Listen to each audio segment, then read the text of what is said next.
Tak terasa tahun 2023 sudah hampir berakhir. Banyak hal yang telah dilakukan pemerintah Kota Kendari menjalankan amanah masyarakat dalam membangun Kota Kendari. Capaian telah dikerjakan meliputi aspek pemerintahan, aspek pembangunan, dan aspek kemasyarakatan.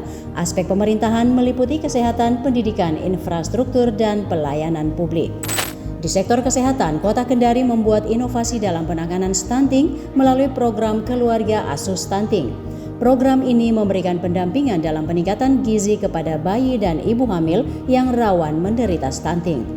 Hasil dari kebijakan ini telah membuahkan hasil di mana berdasarkan pengukuran secara rutin sampai dengan akhir Agustus menunjukkan 90 bayi di bawah 2 tahun mengalami pertumbuhan secara normal dari sebanyak 415 baduta stunting di tahun 2023.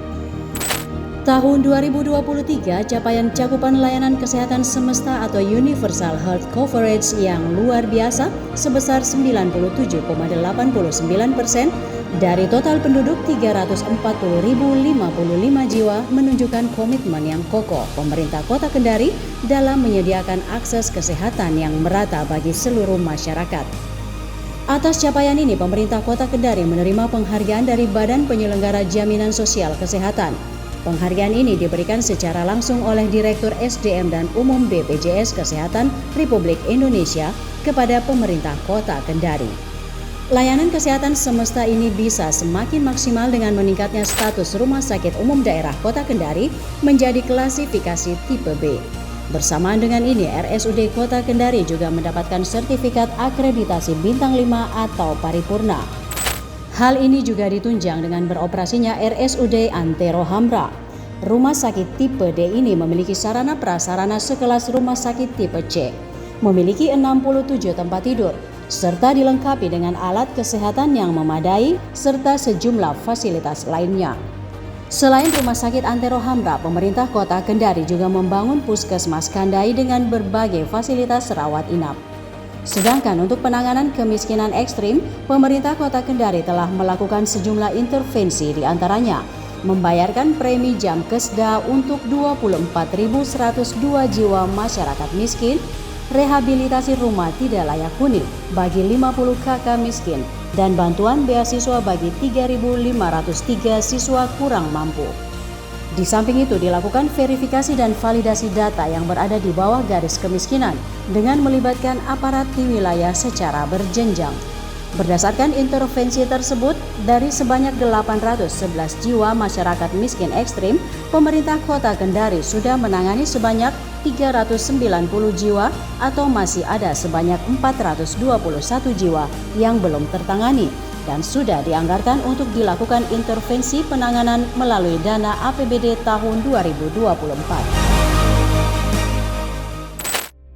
Di sektor layanan publik, pemerintah Kota Kendari terus memaksimalkan layanan di mal pelayanan publik dengan mengutamakan kemudahan, transparansi, dan perbaikan kualitas layanan. MPP Kota Kendari merupakan salah satu dari 21 pilot project MPP digital se-Indonesia. Dengan 121 layanan yang mensinergikan 32 gerai dari instansi pemerintah pusat, pemerintah daerah, BUMN, dan BUMD, MPP menciptakan akses mudah bagi masyarakat untuk menyelesaikan keperluan administratif mereka di dalam satu gedung. Kemudian untuk mengendalikan inflasi di Kota Kendari, berbagai upaya telah dilakukan pemerintah, seperti penyelenggaraan pasar pangan murah hingga tingkat kelurahan, pembentukan Satgas Pangan, dan efektivitas kerja tim pengendalian inflasi. Dalam kurun waktu tahun 2023, melalui berbagai intervensi konkret dan langsung pada beberapa OPD teknis, inflasi Kota Kendari tetap terkendali meskipun mengalami fluktuasi, namun terus mengalami tren menurun dalam 5 bulan terakhir. Terkait penyusunan APBD Kota Kendari selalu dilaksanakan tepat waktu berkat sinergi, kolaborasi, dan kemitraan strategis dengan DPRD Kota Kendari. Untuk mendukung penyelenggaraan pemilihan umum, pemerintah Kota Kendari telah menyediakan anggaran di APBD. Di perubahan APBD tahun 2023, Pemerintah Kota Kendari menyiapkan anggaran sebesar 40%, sedangkan di APBD tahun 2024 sebesar 60% dari kebutuhan pelaksanaan pemilu. Dari sisi penataan kota, Kota Kendari sedang mengalami perubahan yang mengesankan. Proyek penataan wajah kota tidak hanya tentang keindahan, tetapi juga tentang keamanan dan keberlanjutan. Pembentukan Satgas Penataan Kota telah memangkas sebanyak kurang lebih 2.000 pohon yang rawan roboh sepanjang jalan utama dan sekunder Kota Kendari, bukan hanya untuk estetika wajah Kota Kendari, namun lebih kepada keselamatan warga dari dampak bencana hidrometeorologi angin puting beliung. Kemudian bersama stakeholder melakukan penanaman ribuan pohon pengganti untuk penghijauan. Gerbang batas kota menjadi simbol pertama dari transformasi ini. Melalui desain modern dan simbolis, gerbang ini bukan hanya sebagai penanda masuk, sebagai identitas dengan keunikan dan ciri khas budaya dan kearifan lokal yang dimiliki Kota Kendari. Ruang terbuka publik Kalikadia menjadi titik fokus kedua dalam transformasi kota. Dengan revitalisasi ini, RTP dirancang untuk bisa diakses oleh semua lapisan masyarakat tanpa memandang usia, kebutuhan, atau latar belakang. Mereka mencakup area terbuka yang bisa digunakan untuk berbagai kegiatan seperti rekreasi, pertemuan sosial, olahraga, acara budaya, atau pameran seni. Pemerintah Kota Kendari juga memastikan pembangunan Jalan Kembar Kalikadia atau Inner Ring Road rampung pada Desember 2023. Kehadiran Jalan Kembar Kalikadia bisa mengurangi kemacetan kota, termasuk mendukung mobilitas warga dan perekonomian daerah. Terdiri dari Jalan Brigjen M. Yunus Kalikadia yang terhubung dengan RSUD Kota Kendari sepanjang 1,5 km dan Jalan Z.A. Sugianto Masjid Al-Alam yang terhubung dengan Jalan Mokodompit Kampus Baru UHO sepanjang 2,6 km. Di tahun 2023, pemerintah Kota Kendari berhasil melakukan pengendalian pemanfaatan ruang di 17 titik di sekitar Jalan Z.A. Sugianto. Penertiban pelanggaran pemanfaatan ruang dilakukan dengan persuasif sehingga bisa meminimalisir konflik. Berbagai upaya yang dilakukan pemerintah Kota Kendari tidak lepas dari sinergis yang dibangun dengan stakeholder, termasuk Forkopimda Kota Kendari. Selain itu, penataan tempat pembuangan akhir Puwatu untuk mengembalikan kejayaannya seperti 8 tahun lalu sebagai TPA terbaik di Indonesia terus dilakukan. Bahkan TPA Puwatu menjadi satu dari 6 pilot project program peningkatan penyediaan layanan lokal atau Local Service Delivery Improvement Project. Program ini mendapat dukungan anggaran dari Bank Dunia.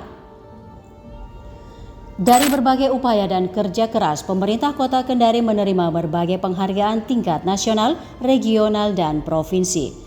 Di antaranya WTP tahun 2022 9 kali berturut-turut, penghargaan TP2DD 2023 Kota Terbaik Kedua se-Indonesia Timur kategori digital, Adipura 2022 Kota Sedang, penghargaan Anugerah Parahita Eka Praya 2023 kategori Nindya, penghargaan Kota Layak Anak kategori Nindya, penghargaan sanitasi total berbasis masyarakat dan kota sehat tahun 2023 dengan kategori Swasti Sabha Wiwerda, serta penghargaan Kabupaten Kota Peduli Hak Asasi Manusia tahun 2022.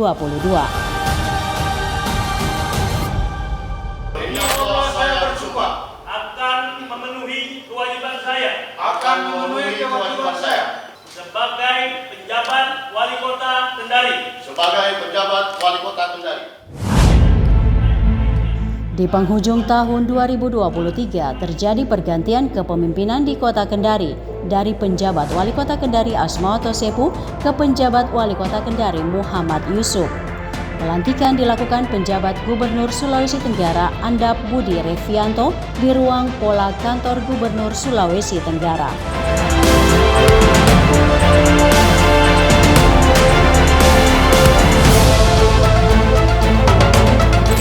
Tak menunggu lama setelah dilantik, penjabat Wali Kota Kendari Muhammad Yusuf langsung tancap gas menghadapi musim penghujan yang sudah mulai turun di wilayah Kota Kendari. Penjabat Wali Kota Kendari bersama ratusan ASN bersinergi dengan TNI membersihkan beberapa titik drainase yang sering menyebabkan banjir dan genangan air di beberapa lokasi dan jalan-jalan protokol. Hal ini menjadi salah satu fokus dari penjabat Wali Kota Kendari Muhammad Yusuf dalam memimpin Kota Kendari, yakni menjaga kebersihan Kota Kendari dan mencegah banjir serta membuat Kota Kendari terang benderang di malam hari. Selain terus mendorong perbaikan infrastruktur perkotaan, mengendalikan laju inflasi, menangani stunting, menurunkan angka kemiskinan ekstrim, dan menyukseskan pelaksanaan pemilu tahun 2024, menjaga agar ASN tetap netral dalam pelaksanaan pemilu maupun pemilihan kepala daerah, serta terus memberikan pelayanan yang berkeadilan guna menciptakan kesejahteraan masyarakat.